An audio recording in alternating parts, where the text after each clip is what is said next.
Are we going on that as well? Yeah. I got Spider-Man on my laptop. You go what? Spider-Man on my laptop.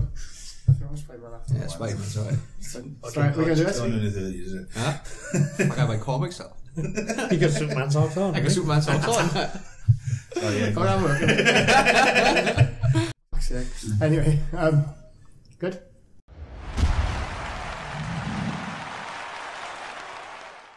Hello and welcome to the MMA Wales podcast. Today I'm joined by James Wallace, who you all know and love, KGB, Adrenaline, say no more. James Lights Out Lilley, who we've been wanting to get on for ages, number of reasons. Also joined as well by Dave Owen. Guys, that was godly. I'm only going to mention their podcast then at least. I'm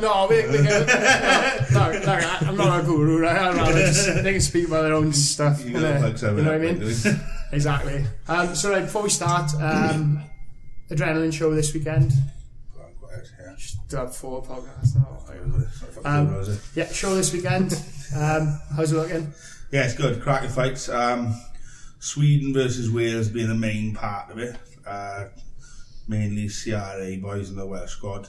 Haven't you got any Swedish birds on it, Marsh? Come on. Huh? No Swedish birds on the boat. That'd be the first thing we're trying to get off. Do you know how fucking hard it is matching women? You don't have to match, huh? They get pregnant. Just get they them. get fucking... They get pregnant. Fingernails. You won't believe how many times it's happened to me, mate. Their fingernails broken. The fucking lot. Getting them from the wrong pool. I'll be ringing her up, Lily. Can you wear away leg gloves? The girl's out again. I know who'll fight anyone. Oh, wait. You're waiting. The win to win, isn't it? You're waiting. It's a girl's fight. But I know the Swedish was. But no, the Swedes are the best amateurs team in the world. Are they? Yeah. Oh, they're shit hot. Like some of the guys coming over are just, the records are mad. Scotty's fighting a guy like 21 and 5. 21 and 5. He's crazy. Bonkers good. That's a huge fight. The guy's turning pro as well. He was willing to do his pro debut on the show. He was. He's like, we bring him over to do his pro debut. But I said, I'll just fight Scott, the amateur. It's a fight that was supposed to happen, but that's going to be shit hot. The whole card, the Sweden versus Wales, but there's all changed around. Apart from that fight, which you couldn't really change that because they're both so experienced as amateurs, I suppose. Is that the main event, is it? Yeah, it'd be the main part of that. Yeah, so it's it's looking good. There's still tables out there. Give me a ring. Yeah. Just give me a message. Go to Liverpool. Go to Liverpool. I'm good at Liverpool. That's the end of that. There's a lot of Pikes. We can't afford boxing gloves, right? Fighting each other. You can do that if you want, whatever. Nah. On is that good boy as well, Dan Lilley on it. I forgot about him. But yeah, it's looking good. Yeah, so anyone who doesn't know, champagne reception, sit down meal, black tie event, suit and booted. Food after the meal. All seated. Seated. Awesome, cool. We caught up with the fighters earlier and this is what they had to say.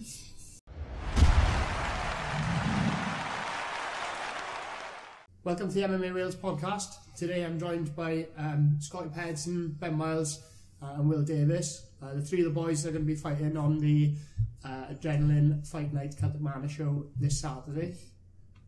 Thanks for coming on, guys. I know it's an important week for you, weight cutting, training's going good, etc. So I just want to talk to you a little bit about your fights and what's coming up.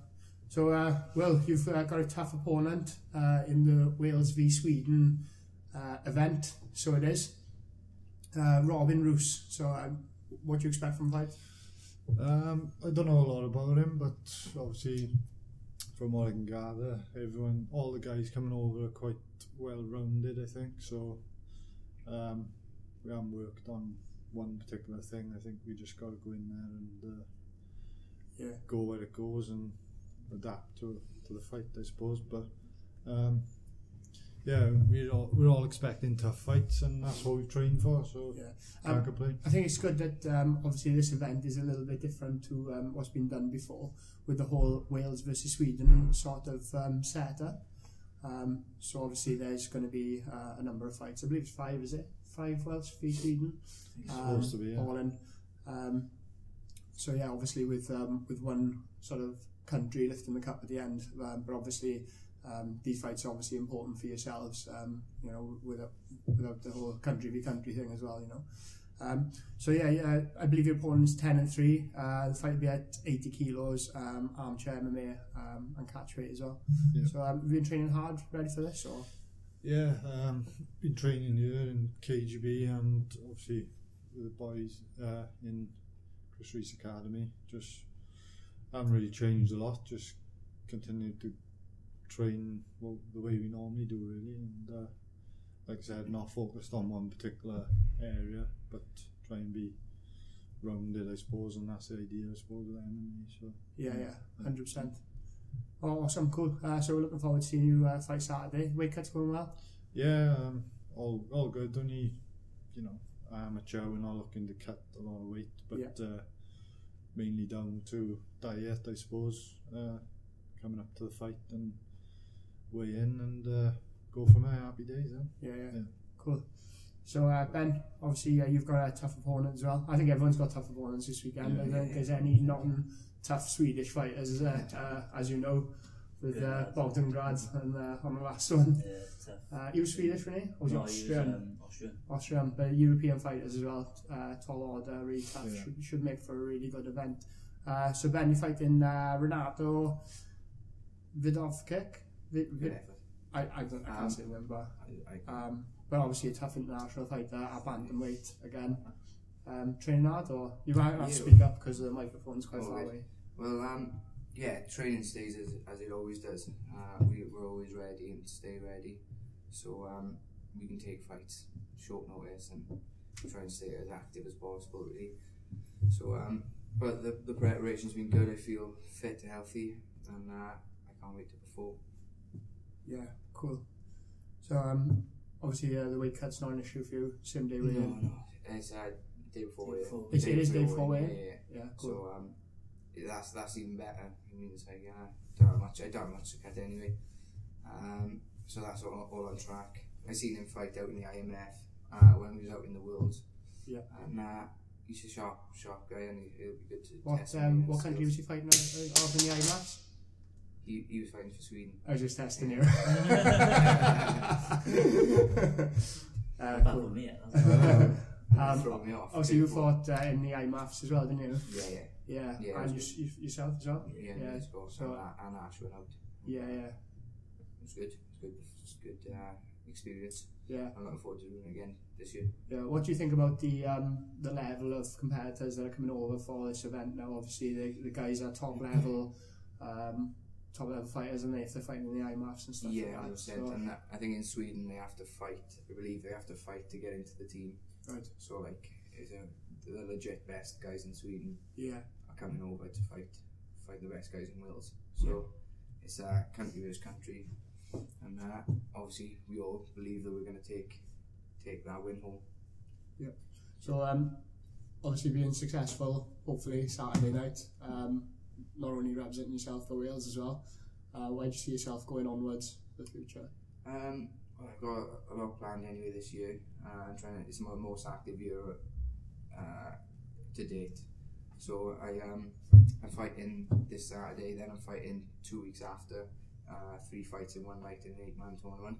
Right.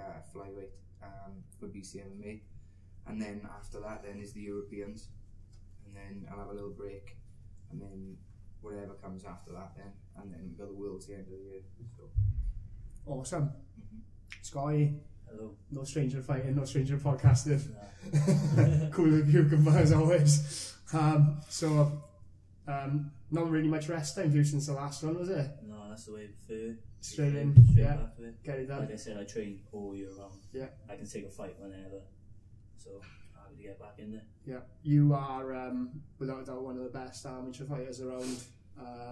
The guy fighting is 21-5, I believe.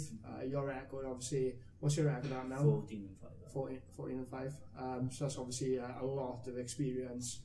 Between us both, yeah. Between you both, this should be a fireworks fight. You know, it's there's no doubt about it. And after a tough competition with Bogdangrad in the last one, you're obviously more than ready to perform against the best in Europe, the best. Well, this is what I want to do. I want to test myself against the best amateurs in Europe and the world. Like, Yeah. That's right. So Yeah. yeah, I'm happy. Yeah, this is you know, for people who like, obviously, like a lot of people within the club and within our circuit sort of know you, but you know, it's only a matter of time before you go on that pro scene and your name starts going around, and you know, Yeah, hopefully you'll be up there with definitely. the likes of Red Johns and UFC and stuff like that, you know. But people really want to start watching you at this level because you are really like peaking an amateur, you know. You're doing exceptionally well and stuff. And as an MMA fan, you know, with this fight on my doorstep in Swansea, I think people are just crazy, you know. The ticket on its own, like, you know. All the boys are good, you know. All the boys are high level, but obviously your record now, you've got a wealth of experience now. You know, I truly believe you know, you are a golden ticket. You're the next one coming through. Yeah, Like, yeah, there's no doubt about that at all. So Tobias Halali. I believe that's what you put on. Yeah. I know a little bit, done a little bit of research. This guy, obviously, this is going to be his last amateur fight Before he turns pro. before he turns pro. So that just speaks volumes in itself as well. Have you got plans to turn pro in the near future, or what's going to happen? Well, the way I take it is just fight by fight. Yeah. I don't really look past Tobias. Got Tobias on the weekend. I want to put him away. He's a good boy. I have tons of respect for him. High level opponent, but I want to put him away. I want to make a statement. No, like I said, we've got the Europeans coming up after that.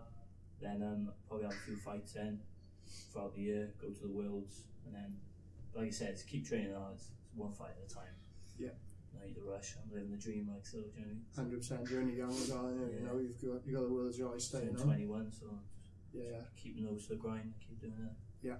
100%. So have you been preparing for this fight any differently from any other? No, we've been matched up before. See, I was meant to fight him on Cage Warriors, but he was ill. He came down with the flu, so he couldn't obviously couldn't fight. Then we potentially could have fought in the Worlds, but we both got beaten in the first round, unfortunately, by some good level boys. And now it's about to happen. So yeah, I'm happy. Yeah, definitely. So is there any way you see this fight going? To be fair, Tobias, he puts boys away. He's a good lad, like, so it's gonna be fireworks. Like, I want to put him away. I want his scalp on my record. Do you know what I mean? So it's gonna be good. It's gonna be sick. Yeah. Awesome. Can't wait for it. So if guys want to get behind you and show you some support and stuff, obviously social media is rife these days. Do you want to just tell guys where they can follow you and, you know, keep track of you and stuff? Instagram, ScottyP102. I'm on Twitter now as well, but I don't really go on it, so just Instagram, ScottyP102. Yeah, same. I'm not a Twitter. I'm not a Twitter kind of guy. No, I'm so not a Twitter guy either. I just my Instagram really, so it's Ben Miles MMA. On that, yeah, that's basically it. Yeah, I've been on Twitter for about 5 years, but Does anyone use Twitter anymore? I don't know. Aiden James. Yeah, Aiden James. Yeah. He uses Twitter. Yeah, he uses Twitter. If anyone- That's the only time I ever go on Twitter, because he Yeah, tags me in something. Just to read it yeah. and stuff. Yeah, shout out to AEUA, Rep it. Lion Clothing Brand. Give them a look, guys. I want a free cap for that as well. Plug them on my platform.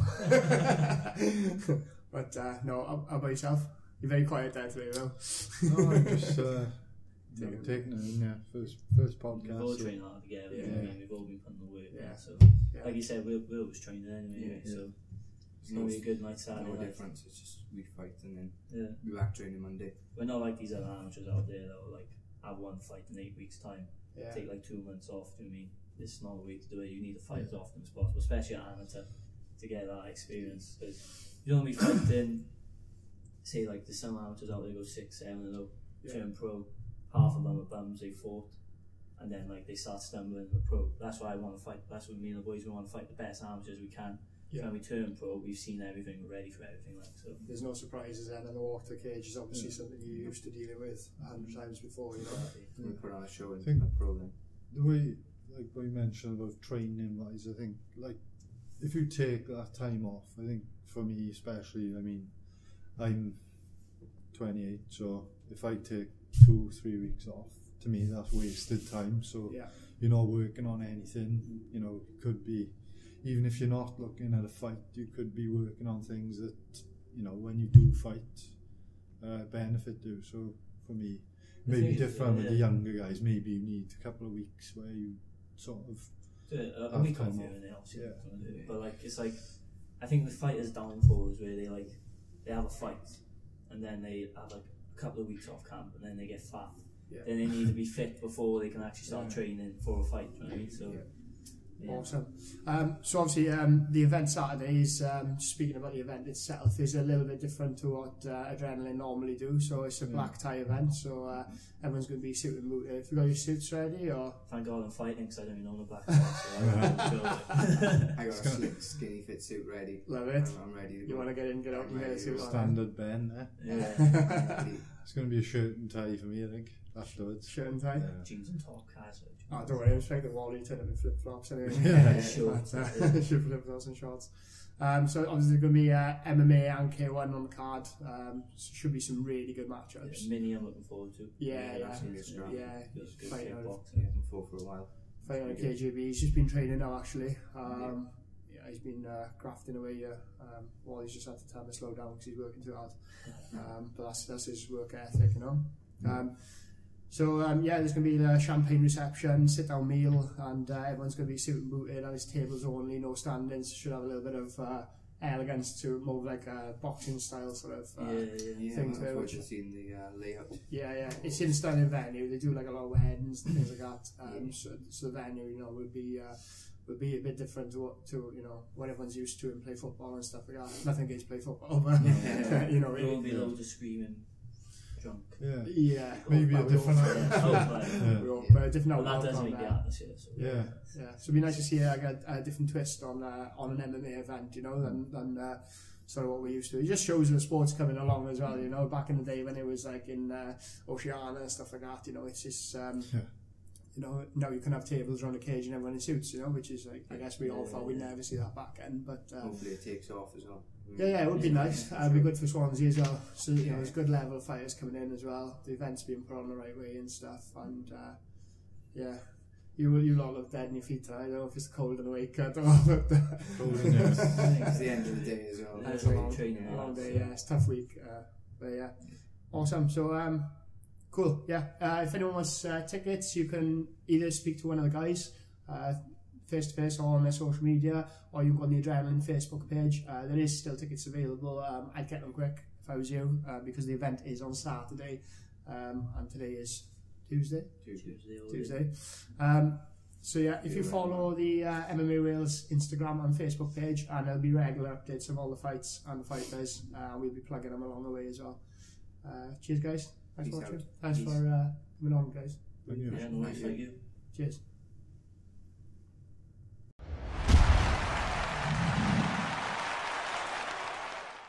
Guys, thanks for coming on. It's been a long time in the making. Obviously, you guys run a very successful podcast of your own. I won't go off. We got a podcast. It started off well. Look, I listen, right? I religiously listen, okay? You're that one guy. I would be that one He hasn't guy. got a job now, he? He left the army, he's looking for work. And you got a job for him or what? Hand rapper?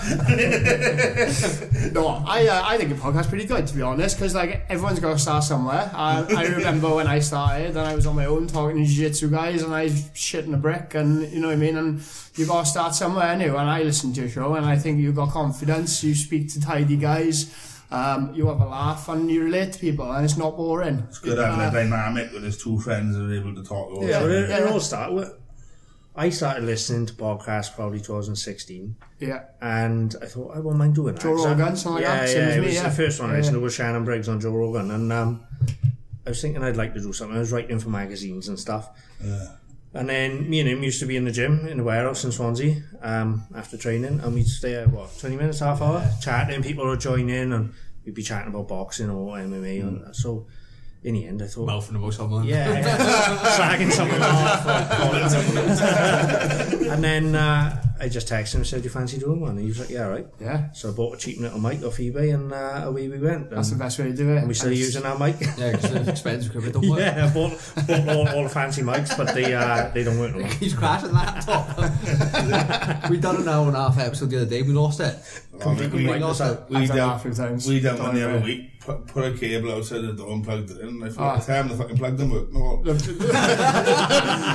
The laptop cut out halfway through. You're even in my talk for it. No, we were. Eros is just like, yeah, just take up from where you were 5 minutes ago. I was like, I don't know where I was 5 minutes ago. I don't know where I am now. And Ray-Ban being scared of flying. Ray-Ban, if you have a podcast, it was so funny. He's so funny. I had him on twice. And when we done the Facebook Live episode, it was just... He was dancing in front of the... He's just great. He's just such a funny guy. What we haven't mentioned since then, he has actually flown. So we had a big chat about him being scared of flying. And how shit scared he is. And he's not scared of flying. He says he's scared of crashing. Which I understand that bit. Oh, that's me. I don't like planes. No. But he's flown since, so... I did tell him I jumped out of a plane with him, but I haven't heard any more about that. I will go jump out of a plane with him. If he wants to do a jump charge, I'll go and do it. That still stands. I will do it. I was supposed to jump out of a plane years ago, and I had a phone call a day before saying the fucking wheelers come off the plane. Oh, that'd be it for me. Fix it. I said, well, we aren't going to land, I'm jumping out. What I like about your podcast as well is, like, I don't really know much about boxing, being from a jiu-jitsu background, and obviously you guys are from a boxing background, and yeah, obviously you do jiu-jitsu, and I've done very light bit of boxing, but obviously your speciality is in the boxing scene. So for me, I'm learning about that side of it as well, and then the crossover then is the MMA side of it, where I'm like, oh yeah, we're back on the same page. So obviously me, I'm 32, and you guys are, you know, older on in 20s as well. Now, how old are you? 31, I am. 31. So 31, 32 is there you go. So my prime. We're from the same generation, and but obviously, like, you know, I don't know anything about boxing, so I enjoy listening to people I've never even heard of, and that is where I get my information from, is you guys, like, so the information is probably wrong if you get it from us. Nothing's researched. You know, the best way to do some stuff is just wing it. It's to just wing it, like. But no, I keep it up. Like, I love it. It's sort of evolved with us a bit. He's sort of stuck on the boxing side. Yeah. I'm more of a fan of MMA, although I grew up my brother boxing, and I grew up in a boxing household. Yeah. Boxing family, like. Yeah, I'm more of an MMA fan. I can remember having UFC 1, 2, and 3 and 4 on 2 VHSs when they come out when I was like, I don't know, 10, 11, and since then I've been a massive fan. So I'm more into the MMA side, if anything, and I try dragging him over, but he keeps pulling me back to boxing. And I mean, like, that's kind of why I don't know what's going on in boxing as much. Like, I used to follow the boxing more. I was kickboxing myself, but following boxing before I did anything. But then I think the whole setup of MMA has dragged me in, because I think they sell it better now. I just find it a more exciting sport now than what boxing is. Mainly, other than obviously the shorter fight. I mean, the fights actually happen, don't they? Yeah. So, I mean, the best fight, the best, don't they? McGregor being, obviously, when's he going to fight him, when's he going to fight that? But, you get the 2 heavyweight champions of the world not fight each other over 10 years. That would never happen in the UFC, would it? I mean, unless one of them not in the UFC, which is very rare. So that's why I sort of... I think at one point boxing was all anyone had to choose from. So you kind of had to like boxing. At the level of production. You had to like boxing, basically. And if you was a kid and you wanted to get into combat sport, it was either karate, which takes you nowhere. Yeah, but nobody watches, then no money. Yeah, or boxing, like you. You know what I mean? If someone was getting bullied in school, you'd send your kid to the boxing gym. Yeah. It's as simple as that. And but now there's options, so people you see a lot more it's people. Like like when we were younger and I first started boxing, it was only boxing. Like, there was other martial arts, but it was like boxing, and then obviously, John started MMA, and he was like, oh, come have a go, and I was like, oh. And I remember, do you remember there used to be on Bravo, like, cage fight things? Yeah. I remember seeing that. I mean, like, I'm not fucking doing that. What are you on about? and he was like, oh, it's not like that. I was like, oh. And then he eventually pulled me over when I was living with him. I liked it. I'm not as much of a fan, because, like, I've had boxing since I was a kid, but what I find is there's not as much politics in MMA. No. It might get there eventually, like, because obviously... It's not like boxing, is it? No. That way. But, it said, like, some of the pro shows you get boxing, you've got 7 home fighters fighting 7 journeymen 4 times a year, no one wants to see that, like. No, I mean, they start in some promotions, obviously the fighters are starting to pick your fights, but in MMA they genuinely are closer fights. I don't think there's... You may have a guy who's got 40, 50 fights, and majority of them might be losses in MMA, but he's still capable of putting the win out. There aren't really any journeyman. Like, you fought journeyman before on shows, and they come just to survive. They're not even trying to win. You know what I mean? And where's the entertainment in that? But when he was fighting on Boise shows, I was always going to win. But it's like, you weren't expecting someone to lose at all. Whereas when you go to an MMA show now, you shouldn't be like, oh fuck, I don't know what my mate's going to There's always a bit element of danger in it, because there's so many ways to finish a fight. Yeah. And there isn't journeyman, as you say, there's that factor to it. So that is, especially with this part of the country, boys, because we was talking about ticket sales before we went on there, but like, it's hard putting a show on without ticket sales. And when you got the pro boxing, they got to sell a shitload of tickets to get on. Then the promoter, and this is exactly how it happens, right? If a guy sells 50 tickets and loses, the next fight he'll sell less. I mean, if he wins, the next fight he'll sell more. That's generally how it happens. So the promoter's not going to give him a fucking loss. So he keeps giving them wins because he wants to make money out of them. So, I mean, so you've got 5 or 6 fights uncontested. I mean, and it's hard. The other thing with that is, like, with like the boxing side of things, like, it's hard to sell outside your group of friends if it is like 7 home fights, there's 7 journeyman. It's like, and then like week later you got an MMA show, 20 fights on, 2 title fights, and they're like 25 quid for that one or 40 quid for that one. I know what's going to happen in that one, I don't know what's going to happen in this one. So, and because like Swansea, like, you know, yourself, Dino, Richie Gann, all putting on shows, not everyone's got money to go to all these shows, you know, it's hard. Like, so you're going to look at 2 cards and you're thinking, there's 20 fights for 25 quid or 7 fights for 40 quid, and I know what's going to happen on that show, so I'm going to go to this show. Is. And it is killing off a bit. And the white collar boxing. Now, this is the thing with the boxing now. You've got white collar, ABA, unlicensed, bare-knuckle, and pro, right?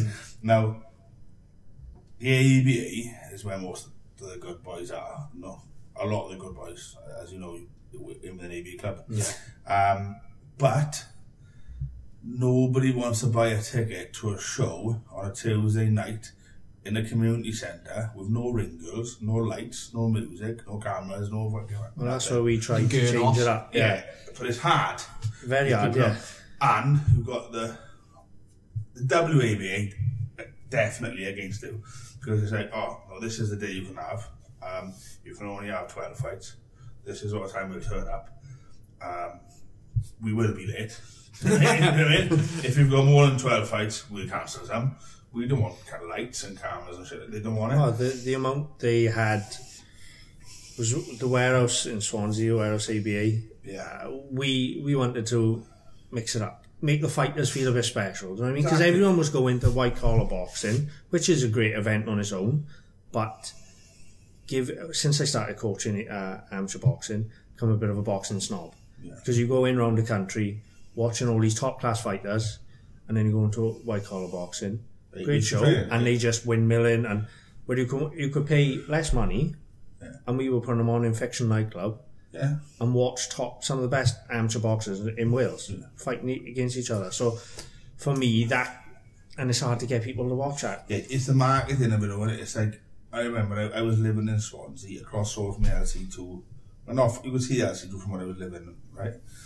You see the LC2 from anywhere in Swansea. Especially town now.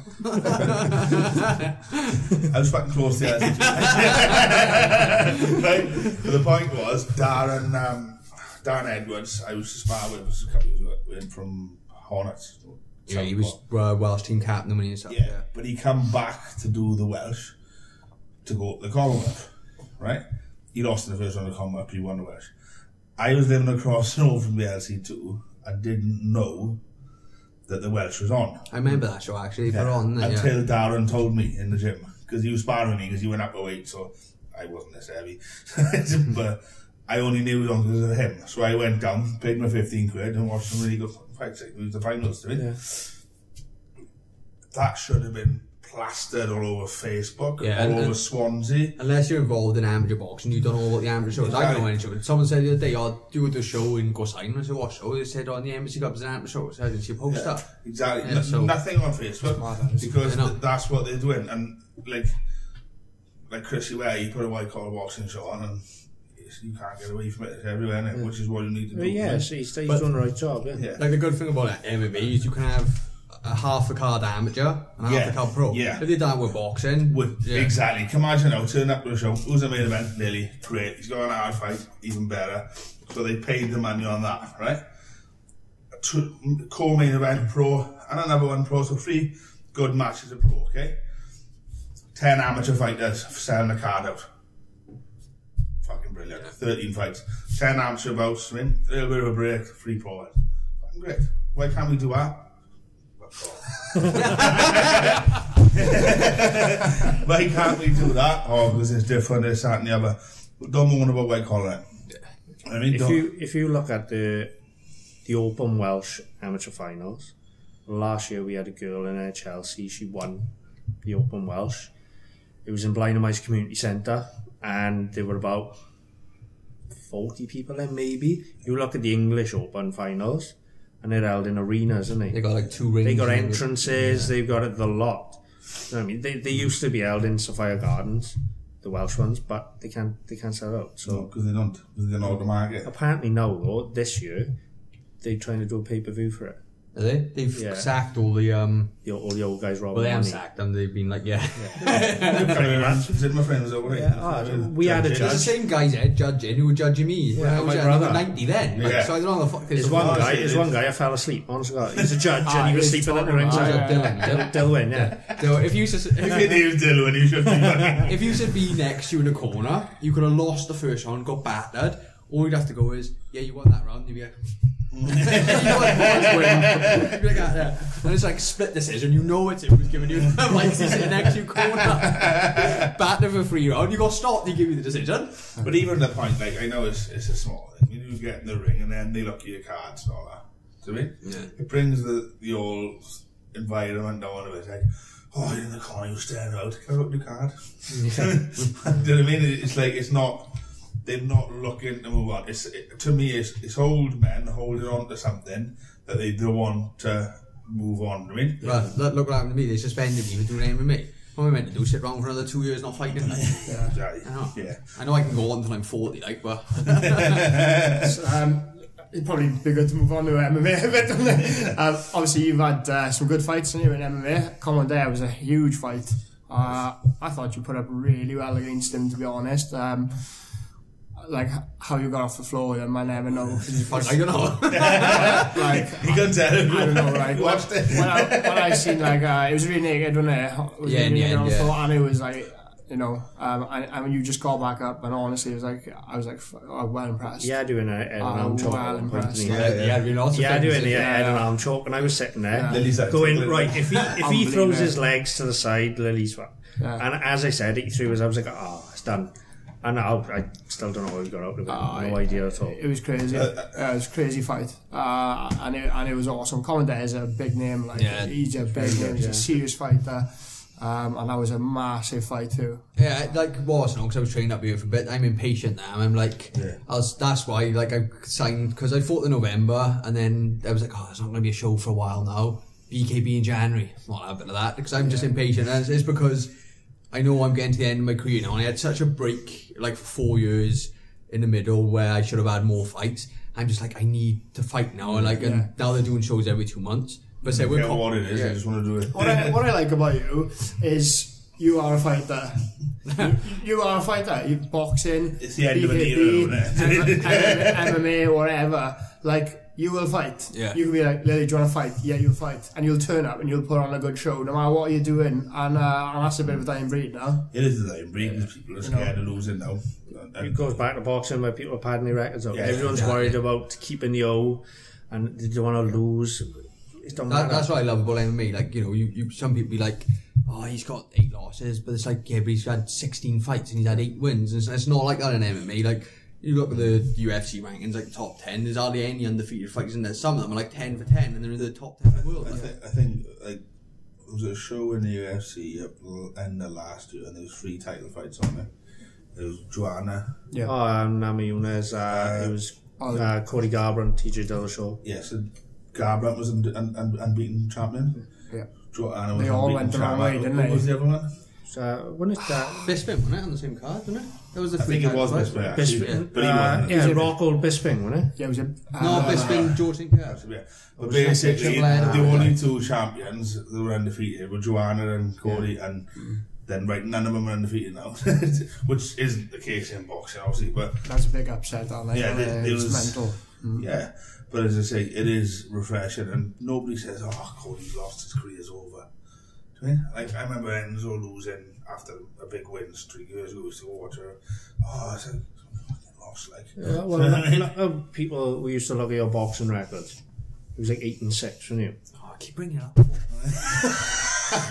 But people will go, he's lost 6 fights. Yeah. Whereas MMA, you wouldn't even look at. They say, oh, he's won 8. Yeah, exactly. It is genuinely like that. If you lose 2 or 3 in boxing, people write you off instantly. Yeah.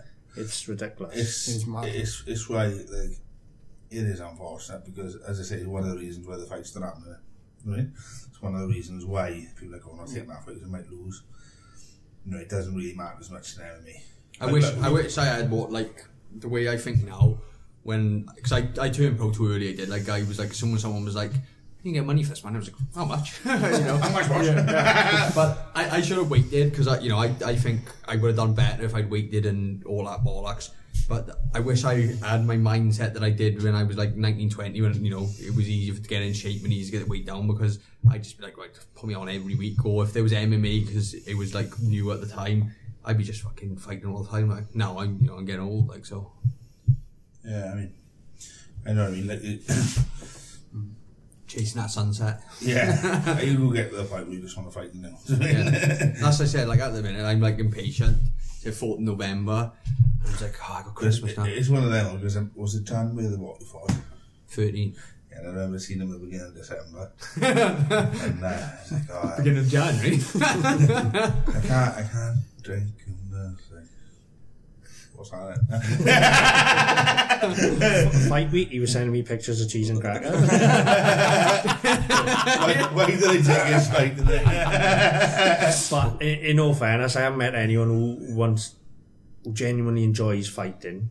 He does, doesn't he? And you can see it. Like me. Well, I was in work and he texted me, said, "Get me on BKB." And I was like, "What?" He said, "Do it. Get me on BKB." 20 minutes later, I texted him back. I said, "I've got you a contract waiting, and we got VIP tickets up to Liverpool." It was there on the table. I gave obviously his records and pro fighter, and they've just eaten it up straight away. Hey, perfect for them, really. So, Dull as fuck.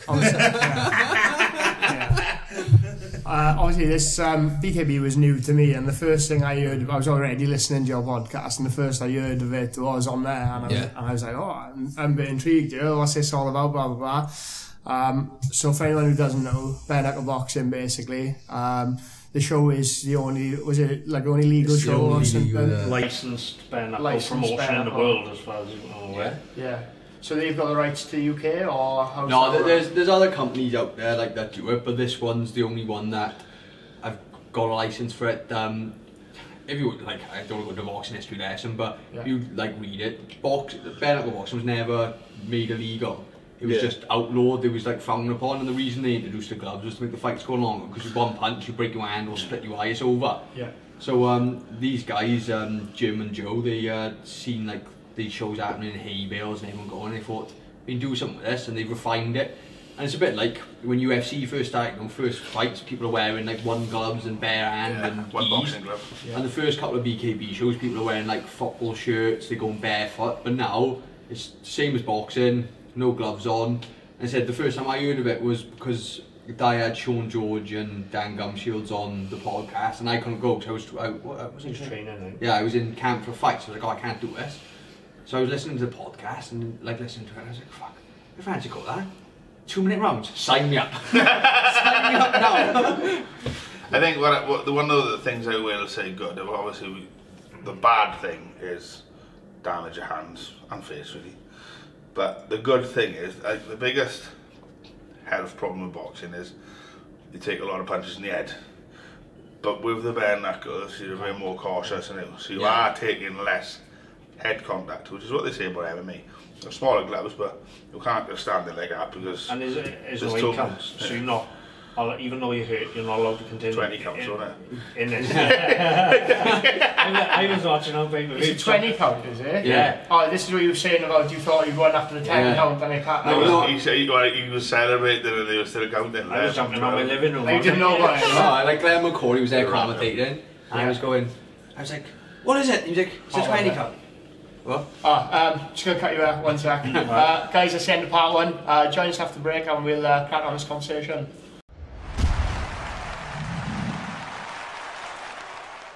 Welcome back, part 2. Yeah, where were we? You were celebrating a premature win, weren't you? Oh, yeah. Yeah, of course. It's like my sex life. You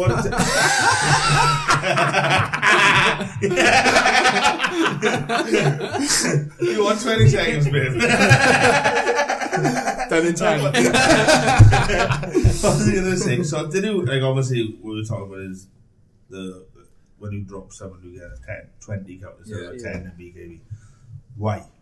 Did they tell you why? I still haven't asked, to be honest. I thought he might know.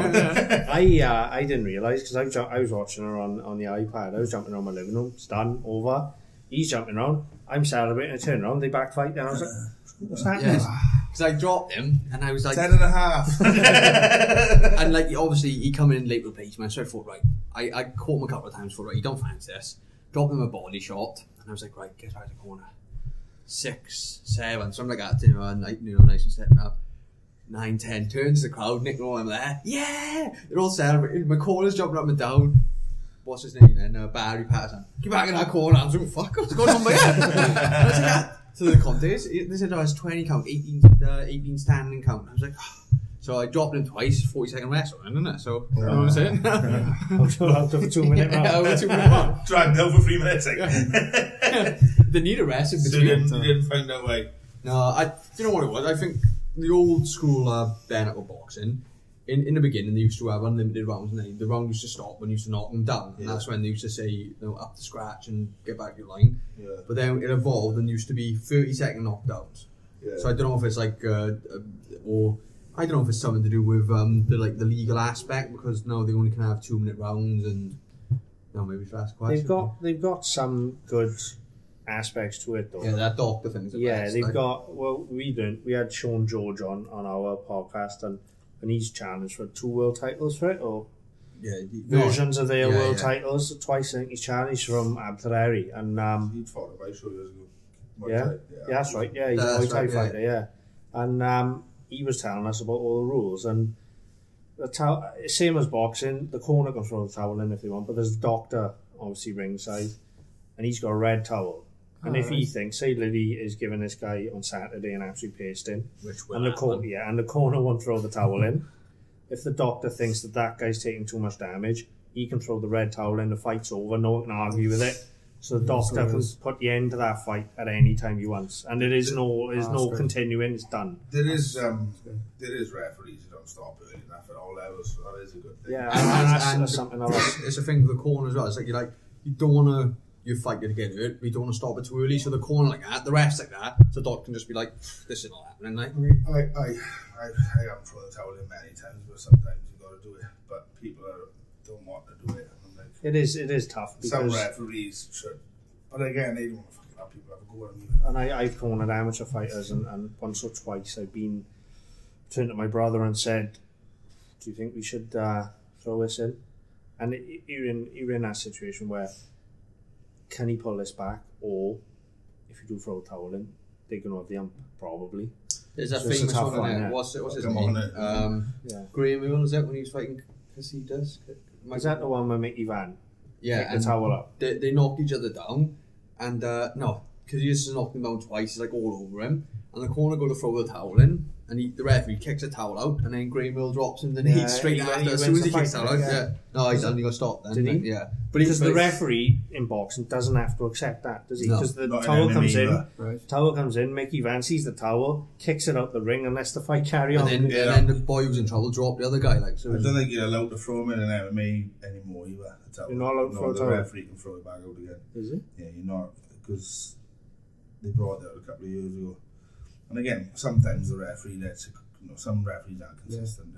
Yeah. And I was like, this needs to be over. I was calling someone before, I'm not sure what it is now, but about 3 years ago they had it so you couldn't do it out. I suppose it's a bit like sorry to prevent the people who tap twirling it. Yeah.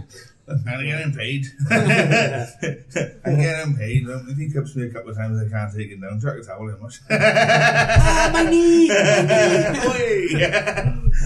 So payday. Let's go have a beer. So obviously, like you've signed a contract now with BKB. You've had 1 fight, 1 win. Fighting again this Saturday in Liverpool, isn't it? Liverpool, Arena, yeah. Awesome. So, what do you see yourself like? Obviously, you've got Bare-knuckle going on. Do you think you'll go back to MMA? Yeah, the problem like I got, it's not really a problem with BKB. They don't want you to fight 4 weeks before. And I've had discussions with Wally and Dino about fighting on their shows. Yeah. And I took my kit down to Henry the other day and said, "You took me on? I'm going to go heavyweight. 4 weeks." But no, like, how heavy is he? But like, but Swedish girl. I give the week away. No, but come shields, gloves, dress. This is all my dress. Corona guard. But yeah, I said like I'm not allowed to fight 4 weeks before without special permission. So, and because they got so many on, they've had like 1 in January, 1 in March, I'm meant to be doing 1 in July, and I don't know what 1 in June, 1 in July, so I can't get any in between. So I don't know what the winter's going to look like. How many fights do you want to do a year then? I don't know, to be honest. They're going to be doing 4 before, August, so I suppose they'd probably do 2 in the winter then, so 5 a year maybe. But I don't know, because they're not the one on everyone, because obviously they signed quite a few people, don't they? Yeah. Seem to be mopping a lot of people up at the moment, don't they? Yeah, I suppose. I've had a couple of big names sort of mentioned to me if I get part, which I will Saturday. I think they want me to fight again in June, up in the O2 and then down here in July. So see how it goes. Obviously, again, there's the risk of injury. So yeah, there's a big risk. Yeah. When you say down here, what's happening down this end? They're doing a show in July in Wales. In Wales? It's going to be the first one, yeah. So, they haven't confirmed the date yet. I think they're circling it and a venue. But I said, I'm just happy to be along for the ride for a minute. If I can get MMA in the meantime, I will. But I'm finding it hard to... Like, if I was having an MMA fight, I could be like, right, grappling in the morning, boxing at night. Yeah. But at the minute, just like fitness in the morning, boxing at night, no time for grappling. So, and boys in MMA know that I'm going to try and stand, so they're going to try and take me down. Like so, yeah. I'd like to be honest, there's a lot of specialists these days. People don't realise it at the top level. Yeah. Do you alter your training at all from when you were boxing? What now? Like for BKB? Yeah, because obviously, people always used to ask us about the shins and when you condition the shins, and me was like, no, I just kick it up. Because you kick him with them bare shin, innit? At the end of the day. I've had a couple of people ask me, and these are like pro boxers now I'm speaking to, how many rounds have you done sparring bare-knuckle? Well, none. Why? Because I'm fighting in 4 weeks, I'll cut myself to bits. Like, yeah. It's like you don't spar pro MMA gloves either. No, exactly. And you can, obviously you'll have a grab one. Do you hit the bag at all? Yeah, I hit the bag wraps when we went on the pads, yeah, but obviously I'm not going to hit them hard because I'll, yeah, so it's getting used to the... Yeah, but I've read like a couple of like articles online, and it's like bare-knuckle box out to strengthen your knuckles, and they're like putting their fists down. Don't do press ups anyway. Doing them on my knuckles. Yeah. And then you got like, you watch the videos, dip my hands in petrol. I'm not doing that either. But no, I've changed like the way I defend myself. Obviously, like Darren Pullman's like my mainstay, and he loves bare-knuckle, and he used to watch all the old black and white films. You ask him about some guy from the valley who had 700 fights on Merthyr Tydfil Bridge. You have to fight him to get into town, and he'll tell you everything. Honestly, that's yoga. Yeah.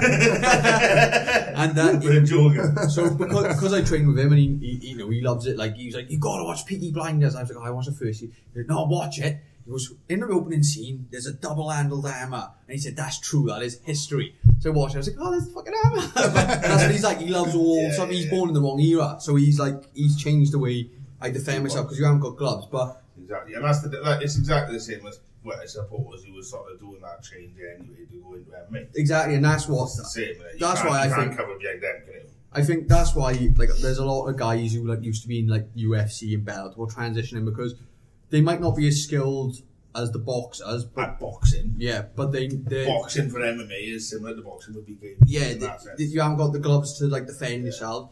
Head movement. Yeah, and I think it gave me like a little bit of a step up. Obviously, I'm fighting like a guy who's had a few MMA fights, a couple on license, so he's probably used to it as well. But I just want to keep stepping up. You know, I want to go after like the big fish. To be honest, I wish to get me big fish now. Phil Brony can have it as well. That was coming out. That was coming out. He's just getting warmed up. He's taking half an hour. He's settling in now. He is 95 kilos though, so. Stop it there for a week. 2 days. Weigh me Monday. So the situation with the wrap, then, like, obviously, I'm curious. Like, are your hands like heavily wrapped, or is it just light, or like, you know, what is? I thought what's like, the situation like? I've had my hand wraps by a couple of different people, and I don't like having wraps on my fist. Like Greg picking on Teddy when he come up to watch me and Chris Ware before. Like Chris Ware had wraps, and he put it on. And he's like, "Is that all you have?" And yeah, I don't like that. But you do have like a couple of layers of like it's not sponge, it's like a cotton, but yeah. But like in the BKB, you're only allowed to have your hands wrapped by them, whereas like Dan Pullman would do my hands to pro boxing. So I went in, and she's basically folded over like one thing, put it under, wrap, and taped into it, and that's it. And I was like, tidy. and it's like, you know, you're looking at other people's hands, and they go all like lumps and stuff, and I'm like, well, I work with computers all day, I do. So yeah, but it's nothing. I should have bought them in. I got them in my bags. I carry them around me to show people, and it's like there's more padding around your wrist than on the knuckle, because obviously you want the bend and stuff. I thought, I was in the professional first year about it, that there's a lot, there's really good wrappers. I thought, okay, that's good. It's like, and yeah, it's sort of like a glove, isn't it? Like an MMA glove. Until I suppose the Lilley. Yeah, well, that's what I thought. I A boxing wrap is hard. Isn't it? Yeah. Very, very hard. So imagine clocking someone with that. Well, You probably do more it's like damage. hitting someone, you know, your whole hand is supported. Yeah. It's like a club, isn't it? You know, it's You probably do more damage That's with with a all the boxing wrap. kickboxing and MMA and stuff. You only allowed to tape with their down, with all bandage and stuff. But have you seen it in Thailand? No. The Muay Thai. I done Muay Thai in Thailand. Only Tong Po, he's dipping in glass. Yeah, but honestly, considering they don't really punch much, right? Yeah. They wrap it so much, then it's loads of tape. They roll tape up in a ball, in a long thing, and put it across your knuckles. As I've seen it, yeah. In the end, you've got a big thing of rolled up tape on your knuckles. I was like, mush. I said, how the fuck am I going to get out my glove, like? I mean, it was all little. I was in the change room, like 11 ties and me in it. Putting these gloves on and these things on my head. It was like, but I could barely get the glove on. I said, I wanted to feel my knuckles, but honestly, it's tape right way over there, rolls of it. They rolled it, they cut it like that, rolled it up, put it on, and then they tape all across. There's a big thing. I don't know why, because obviously here it'd be completely illegal.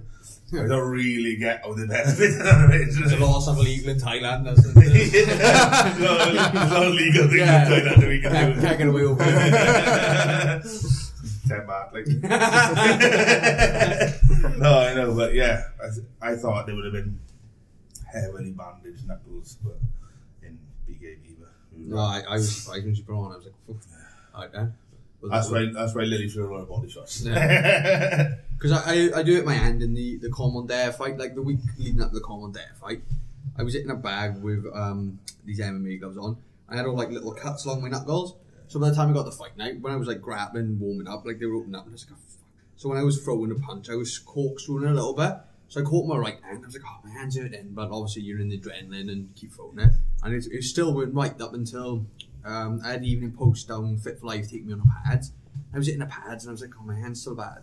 But I taking the fight then, right? So it's just happening. But it's hard because the MMA gloves, it's hard training in them when you're training with fight. It's like what I found when I was doing pro MMA, is like you put the pro MMA gloves on to get used to them. But the only thing you can really do with them is grapple, because you can't animate them. They look like they go back, doesn't it? You can't spar in them because there's no padding. And if you're not throwing the shots, you're not gauging distance. So then you put the amateur MMA gloves on, or a boxing glove, depending on what sparring it is. And then the distance is that much different, isn't it? You've got to completely change the way you punch from exactly. an MMA glove on as well, haven't you? But it's the distance. Like no make a distance with a boxing glove. Yeah, gives you that You extra got inch a couple of inches. Yeah. I mean, Yeah, it's hard to get it. And again, you start whacking a bag with the MMA gloves on, you're going to rip it in there, and then you're not training properly. You're not throwing punches. It's hard to get used to. So again, with the bare knuckles, it must be pretty much the same, you know. Yeah, like you said, it's weird. It's just really weird hitting with our boxing gloves on, because you can kind of miss a shot with a glove and you'll still catch them like a bit of glove. Yeah. And then one hit you hand. Yeah. You miss and you're like, I was hitting a pad, and you missed it completely with your hands. Like with the offense or defense is different with that. Yeah. You just move your head. Yeah. So Did they badge you up a lot? I don't know, I can't remember, because I had a problem with the last one, because one of my cornermen got stuck in New York. Dan had a couple of problems, and Di was working, so I didn't have any cornermen. So I was like, what can I take? Who can I take who's not coming for a free ride? Well, I tell that it's my brother and my cousin. Who comes to watch me every fight? It's like, right, I'll have my brother and my cousin. They'll love it. My brother, no, I don't really want to do it. I said, come on, I can't just have Matthew. And my cousin Matthew, he's like a nurse, so I thought, right, he'd be good as a couple. So he goes in the change room now. Neither would take me on the pads. So I knew there was something. So I was like, oh. So I text one of the boys who runs like the Ambition is Critical podcast. I text him saying, are you up in London? He goes, yeah. So the problem is, we've been out with Millwall Chris all day, so we're all pissed up. So I was like, oh. He's like, I'll send LT over, like this guy. So he come and pad me. Never met him before. Come padded me. And as we were walking out, and the guy's like, oh, hold on. Your ring walks on. He said, yeah. He goes, it's a mix. I said, yeah. He said, not allowed it. They'll cut the stream. So I was like, oh, right. He said, what do you want then? So I was like, to my brother, oh, what's that song called? And he said something. I said, no, it's called That's Where I Go. And the guy's like, you're fighting, like, what's your song? goes back to the corner, like halfway between the fight, and my brother and my cousin are arguing. My brother's like, shut up, one voice. And he's going, phone over Android. And my brother's like, shut up. And it's just like, I was like, I can never have my family do it again. It's just like being on the dinner table on a Sunday, like, you're arguing. And I was like, ah. So, my Yorkshire put it, no. No, but that's what it was like, and it was just like, the vase, forget about that. Yeah, I think I had a little bit of vase on my thing, but I don't like wearing vase because I find it marks me up more. But the marks are mile cuts as well, isn't it? Yeah, I've been told, like I said, it's marking you up more because it's scuffing off your skin rather than giving you the bruise. But I don't really cut, like I say, no, I get a massive cut Saturday. So What the fuck you say? What do you say halfway, bro? Like an axe wounding was in it. I'm going to work, babe. Half his head open like that. bring the adrenaline. I know, we'll be in Liverpool A&E now all Saturday night. I can see it. that's not bad. That's not the case. We're driving home. I don't care if you can see you brain. We're driving home. Yeah, I got I was saying about corn when I got out. Like when I was kickboxing, or anything, I used to be the worst. They shouted and they what to do. Because the other guy can do it. You know what I mean? I remember Mike Edwards, he was calling me for an MMA fight. I was fighting a Norwegian guy. He was like, why did leg kick him? I was like, I was going to, but you just told him. He's waiting for me. Leg kicks I won. I was like, I fucking know I was going to throw it. Shut up! After the fight, he said, Mike, I didn't know you could speak English. No, listen, most people can't like it. Need some Welsh for Saturday. Get him, bat! Go on, Bush. I was fighting for Touch his fucking head off. I was fighting for the European kickboxing title. My coach is telling me to do one thing, and the other cornerman was telling me to do another, and they were completely contradicting each other. It was like one was saying go forward, one was saying stay in the back foot. And I remember halfway through like 8th round, I shouted, shut up, like, because you're both saying it. I said, I'll do what I want. Thing with him in the corner, I'm doing his corner Saturday. There's nothing I'm going to teach you. He's been boxing since he's 12. So it's all about staying calm, see if he's alright. If it goes to the second round, I might have nothing to do. It should be fantastic. Yeah. Yeah, I mean, with that, it's like, yeah, I agree. You're not going to teach. No, if I can see that the guy's dropping his left and there's a right there and he's not throwing it, then yeah, but when you stand to the right, he does this. Yeah. But some things you don't notice in the fight, we do in the corner, isn't it? Yeah, but exactly. Of course, yeah. You know, it's not It's not like you're going to teach him how to box, is it? But like you say, you don't need shouting, you don't need arguing. Well, that's the worst. You just need a quiet voice, nice and calm, have a drink, and just few little. You don't overload them. Do this, do that, step that way, that, roll. Just he's going to do little pointers, one or two, away you go. He knows he's doing it. In my opinion, yeah, he knows. Shout at him, wake up. I mean, stuff like that. Yeah. The worst one I've seen for that is Cage Warriors in Dubai, but before where they were just doing shows in the Middle East and getting sponsored the max. And there's a guy, 6'8", fighter from south of England, and his corner room was shouting, he's gonna shoot. So the other guy, the shorter guy, not the dumbing the shot, and then the other guy sprawling, jumped and kneed him and knocked him out. I knew you were going to say that. I knew you were going to say that. I seen what was happening, watching it on the computer, and then in the interview, because I know the coach, I know who they are, and he said, "Oh yeah, what it was?" He said, "I heard the corner when I shouted and I was going to shoot, so I just pretended, and then I jumped and kneed him." So it was literally the cornerman's fault, like this. That's crazy. It was like, someone's not getting a 10%. Sorry, but your 10% is gone, my friend. Right. Yeah. What else we got to touch on? Obviously, UFC London was the weekend. Yeah. Unfortunately, there was problems with Jack Marshman. For some reason, he wasn't able to fight. It was the doctors stopped him. None of us know why. Yet, we might have done a few, but obviously it was his first fight at welterweight. Yeah. The difference between welterweight and middleweight is 7 kilos. I mean, it's a lot. Yeah. It's a big division. Before Saturday. It's a big division. £15 a lot. Yeah. It's a lot extra. Do you know what I mean? And he cuts down to 185. I know he's not huge. He's a small middleweight, yeah. But he's still cutting weight to get there. So we can only presume that it didn't go to plan and something happened. Because I thought in the media pictures, were all John and his new look glasses, right? I mean, but like you seen Marshall and he looked a bit of thing, and John was like, John made it easy, didn't he? John was on cloud 9. Oh, he was on fire. Yeah, I know they've started pulling fighters because on the UFC Florida a couple of weeks ago, I can't remember the guy's name, but I was listening to an interview with him, and he come in on fight. He was fighting at 155. He come into fight, but he got like 184, and he said that was normal for him. But the doctor said we can't let you cut that much weight. So I don't know whether Jack come in too heavy, too much to. I don't think he cuts as much. I just don't think he's used to it because I've seen him come in at 82 at middleweight. Now you don't come in under. Yeah, but so for Jack to accidentally lose 2 kilos too much, I mean, I think he done it in his UFC debut.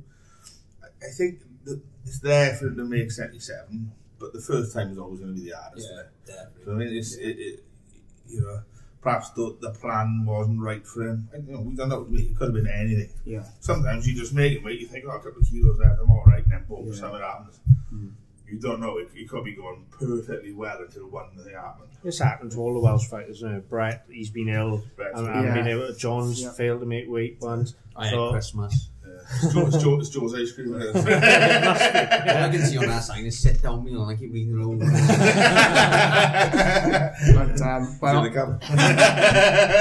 Obviously, I hope Jack comes back and gets another fight now, and comes back, and whether it's at that weight or back at the original weight. Do you think they might push him back up the middle? No, not for the first one, and not unless he really didn't go well. But he could have got. It could have been any other reason as well. We don't actually know as to what they're doing. Sometimes people just get. They've been pretty vague with the reason. They haven't said whether he was ill. If it would have been a weight thing, then they would have annoyed that. They would have broadcasted it. Yeah. Because they do. Dana White, doesn't he? I think he'd have another go about the week though. Yeah. Definitely. Yeah. Well, best of luck to him, obviously, for that. I want him to come back stronger. Support all the Welsh guys, Yeah. Hopefully he comes back hard. Same with John. I mean, John he didn't stop smiling until he was loving it. 15 seconds in the first round of the guy. He knew it was his moment. He's waited so long for it. He was sharp on the interviews, glasses on, the straps, what they call suspenders, whatever. And he did. He owned the moment. There was no nerves there. and he really projected himself well, you know, on like you said, social media is everything, and people who don't know him, he came across really well, came across exciting fighter and all that. Unfortunately, the result didn't go the way all of us wanted it, but and it pisses me off people on Facebook who are giving him a hard time because he's fighting in the UFC. That is, do you know what I mean? That is our country all over. Oh, and the majority of them have no idea what the not even, just every now and then watch Conor McGregor's fighting, I'll think I'll watch UFC tonight. They haven't really got an idea about... They never saw MMA before Conor, did they? I've had people going, he should be beating Charles Bird. I'm like, why? Yeah, why?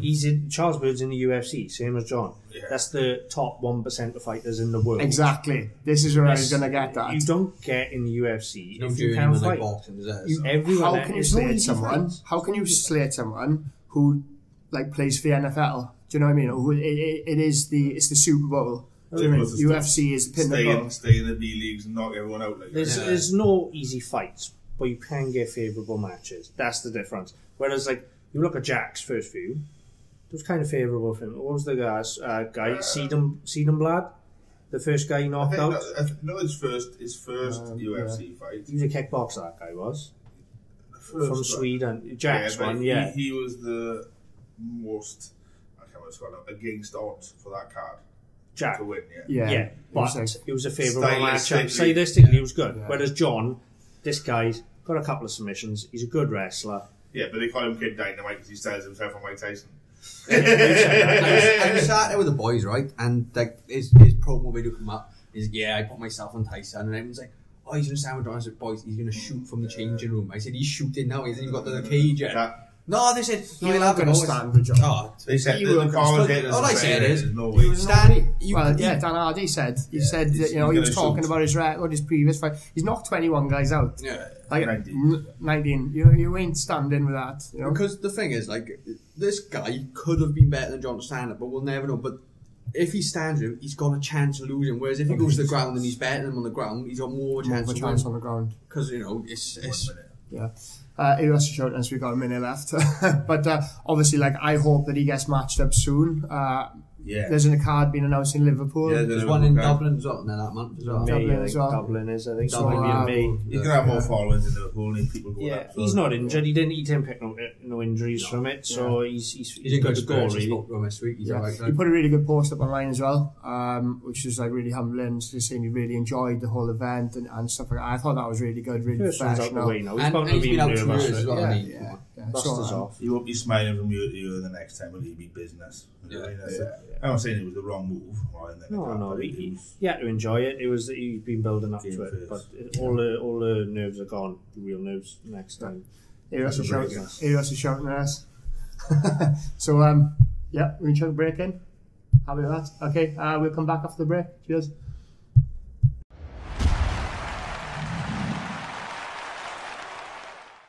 Welcome back. Okay, where were we? Talking about John. Obviously, we want to get him back in Liverpool. Yep. Again, this is mainland there. Dublin, obviously, I think he'd like to be on the Dublin card. But you probably have a big following over there as well. Well, but there's also a lot of guys over there that got a big following. Yeah, true. So there's that factor. And I don't think it takes long to sell a card out in Dublin now, do you know what I mean? No. Tickets. Probably about 3 minutes. Yeah. And Liverpool will be the same. Yeah. Liverpool. They'll be like gold dust. Dan Taylor's on there. Dan Taylor's meant to be the main event now, isn't he? Well, he is. Right? Yeah, and now someone's fighting, doesn't he? I think that's a great fight. He's SPG, yeah. I know it's like at the moment, obviously. Yeah, Gunnar. It is, yeah. I know it's like because he was calling him off for London, see, Till was. Yeah. I know it's like you can't, like, because Till is going to go to middleweight. He's massive. Yeah. And huge. And him and John. I know, like, the only thing is that Till's with the elbows and Muay Thai and stuff like that, but the two guys, I think he's the only guy that wouldn't shoot. And I'm saying that because that's how I feel about John's punches. I mean, the strikers there, but they're going to shoot. Yeah. Till might be the only one. John's going to have a hard time to have anyone stand with him. Yeah, because it's not like, you know, like domestic MMA where you know, a loss doesn't mean anything. A loss could mean the end of your contract in the Yeah. UFC, so you've got to go with a game plan and win. Yeah. It's not Can't about... blame Charles Bird for taking him down. No, It's double the money for winning. Yeah. Yeah. It's double the pay. I mean, you look and say, but if I stand with him, no, double the money. I'm gonna. I mean, It's all about game plans, isn't it, in the UFC? It's not about saying, I want to go up there and be a warrior, I want blood and guts war. It's about, like... He did say that. He said that at the end of the fight. He said that this one, I had to take him down. I wasn't going to stand. And that was my game plan. And going forward, when the time is right, I'll give you all a show. He said that. He knew what he was doing. You can't going blame into him. that You can't blame So- him at all. Yeah, yeah. you know, you could easily be 9, 10, 12 months out of the game going after getting a bunch of John. Yeah. No two ways about it. So Yeah. you can't. I mean, the guy was fast though. That shot. It was a quick For a guy of his size, I know he's a welterweight as well. But yeah, that's what a welterweight. But fat, you know what I mean? It was like a bantamweight double leg, wasn't it? He did mount. There's loads for John. I know it's not the result, and he's got it with the result, but in terms of how easy he made the weight cut, that's a positive. To take the actual whole experience of, I bet he's learned more from this fight than he have all his fights put together. With the size of the show, you've got even the little things like you've got Buffer calling you, as the MC. The little things. You could take it all. He actually and you can run winked with at him it. at the start of the fight. Did you see that? he coins the guy and give him a wink. But every little thing like that, and the way he's made the weight cut, he knows he can make that easy now. Like when he's not motivated, he doesn't make it as easy, but you will be motivated. Full camo and SPG, you know, you look good, you look in shape. And I said it wasn't so much John, it was just the guy had, you know, that game plan, and no one expected him to be like... Obviously John's got things he can work on from it, but you know, at the end of the day, it was, I think that Charles Bird as well, winning them 2 contender series and the limelight being on him from them. He was active. He was worth it. He was used to it a bit more. Plus, he put them 2 guys in London. John's gonna have more media, isn't he? So there's that factor. You know, there's obviously the 3rd Welsh man in the UFC. There's not a lot. So I mean, he's a character. So he had a lot of work to do before the fight. Didn't he? But Charles Bird would have had less. Yeah, true, very true. And like I say, now his next fight, all that, like he's been on the MMA Hour. He's had umpteen questions about his caravan and John Caravan's garden. All that's done now. Everyone knows the story. He can be himself. He don't have to talk about the caravan 400 times a day. He can just concentrate, get in there and do the business on the next fight. Right? He was the last fight on Fight Pass. Yeah, he's a main prelim. There was some quality guys on before him, whereas Jack and Brett, they snuck on a bit earlier in the first one and brought it up a little bit. So I thought it was strange he was on. There's definitely more pressure on John. I think they did pile on him a little bit, and maybe it was because the way he's training as well. But maybe a lot of it's because he's got a mouth. He's got a bit of confidence with Conor McGregor's teammate. There's no doubt every person who interviewed him on Fight Week asked him a question about Conor McGregor. She turns up with glasses and yeah. suspenders. I don't know what they're called. Braces. Suspenders. I don't know what they're called. I don't know with dress trends or anything. Well, yeah, I think the next fight will be not easier, but the build up, the whole. He's done it, hasn't he? Yeah, he's done all the hard. Yeah, see the stuff's one take. Now it's going to be good night for a man. And bad night somewhere else. So obviously Brett's got his fight coming up as well, then, isn't he? He's got a big fight coming up.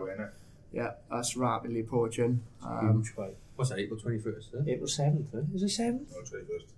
It was right. Yeah. Something on the 7th, isn't it? 7th is you got Joanna versus what's her name? Fugro. Ah, right.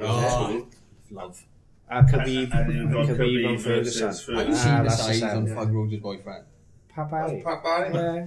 He's a He won beast. fighter. Yeah, As it happens, I watched his fight earlier on against Czech Congo. Same kick. You seen that one? Yeah. Pat Barry, Czech But you Congo. know what it was? He was like his hero, and he was like, and he mashed him up, didn't he? Congo was out on his feet. Yeah, and and then he didn't knocked want to Barry knock him out. He didn't want to knock him out because he used to watch Congo when he was younger. He's like a big K1 fighter, Pat Barry. It was the same with Pro Cop. He used to watch, love him when he was kids. and Papa didn't want to wait, and he was like, actually, Congo's where a bump. Congo's out on his feet, his legs are gone. Come back to the I've seen the he stood, highlight, managed yeah. to get Come up back to against the the deck. cage, whack, out, sleeping. But Pat Barry got knocked out too many times in the end. He had a few knockouts in a row and it was getting a bit easy. He's like, let's throw him in a way, but let's throw him changes his style, and now he's back foot. And he still gets knocked out, was he? But Pat Barry was just going in all out, basically, and getting knocked out. So he got to the point in the end where they sort of got rid of him for that reason. But yeah, he's eating man, that boy. he was good back in the day. Yeah. So big fight for Brett, Alameen Sturgis. Sterling. Yeah, that's the 21st. That show is it's a fight night. Yeah. But you got, who's the main card? You got, what's his name? The one of Ferguson beat up. The big Jeremy Stevens, is it? No, the unit one. No, he looks like a welterweight. He's a lightweight. Kevin Lee against what's his name? I know this. Ep7 Barboza. Is it Barboza? Barboza, I'm sure it's No, it's is it Barboza or was it? Lost Wild, was it? No, oh Christ! It's someone mouthy. I'm sure it's someone mouthy. I'm sure it's Barboza. The TTLO information Yeah. sneaking out to us already. It's a good fight. I know it's a good fight. Very good the fight. main event. It's Yeah. quite a good card for a fight night, bro. Yeah. Quite. But like we said about John, there's no easy fights. Brett has had it super tough. You had that quack first fight. Quack, yeah. He was undefeated. It was the second instead of Mitch Gagnon. It was the second was Did a couple of changes. Ramirez or something. it was Moraes, was it? Moraes? Morales. Is it Something Albert Morales? He was like Marlon. Not Marlon. It wasn't Marlon there. What's his name? I know you're on about. Albert Morales, something, yeah, he was stand something like that. Yeah, it was him and then Joe Soto. Yeah. Which, no, I mean, Brett has not had it easy at all. No, that's three tough fights. Like, He made it sort of look easy, but it wasn't. Oh, not at all. Especially Joe Soto. I was having an hour and I thought, is it too early for And, someone like Joe Soto who's been top of the tree for a long time? And Ian Entwistle pulled out to London, didn't he, the pussy? That's right, yes, yeah. And then Brad was the gaff, didn't he? Huh? Brad was the gaff, didn't he? Yeah. But Brett, obviously, he's the other side of the scale. Internet connection. I don't know if anyone knows. We'll get back to him. We haven't done too bad tonight, sorry. You need a network end, you do. He sits here with a laptop, it doesn't even work. It does not. It does not. It's not working. But I'm sure it's Barboza. Is it Barboza? We'll have a look at it. If we're wrong, we're wrong. We'll take it on. Because I remember thinking Just blame us, we always get it wrong. Just make stuff up. Barboza lost to Khabib, didn't he? And Ferguson lost to Kevin Lee. Ferguson beat Kevin Lee. Kevin Lee had Stank. So they both lost to them two guys. Yeah. They both lost them two guys. Now they're fighting each other, isn't it? I like Kevin Lee though. He's good. Yeah. He's very good. He'll be back up. What's the first game? His kicks are unbelievable. Cool. So, is there anything, guys, you'd like to thank, or any like sponsors, plugs? I got loads. You got loads. I'll just give you the mic. Just crack on. Nobody sponsors me. Who do you want to sponsor? Let's put it out. I can't remember. Right, I've got one of my t-shirts for me. Got a list on the back. You got Handsome Devils Club on. Oh, Handsome Devils Club on. Support 81. They're the main ones, and to be honest, like I bumped into Will Jones at an MMA show. Thought he was my cousin's younger ginger mate, but it was just another Will Jones boy. Chance, and since then he's come on board, and we've got the HA guys behind me, and they come to all shows. So I can't thank them enough. Easy Ride Recoveries has just come on board, and they've helped me out with like training expenses. Got Fit for Life. ASJ. ASJ building contractors. Yeah, they're on board. I hate being on the spot, I guess. It's like when they ask me how do you follow the podcast? I don't know, ask that. Who sponsors me, right? Help me get ready. I've had Di, Dino, Darren. They've been helping me loads. For weight cutting, Brett and John are my go-to guys because they've done it on a big stage. If I'm ever worried about my weight, I always ask them. But it's a lot of people to thank. All the guys who travel up to Liverpool. I won't be on shows if they're not coming to watch. Yeah. So yeah, it's just like Oscar acceptance, isn't it? I thought my performance was good, but you only won, yeah? I told you I'm not like We put his back after the weekend. I don't like doing the presenting, but I'm the more reactive guy. Give me someone to You just abuse. call people out and abuse people.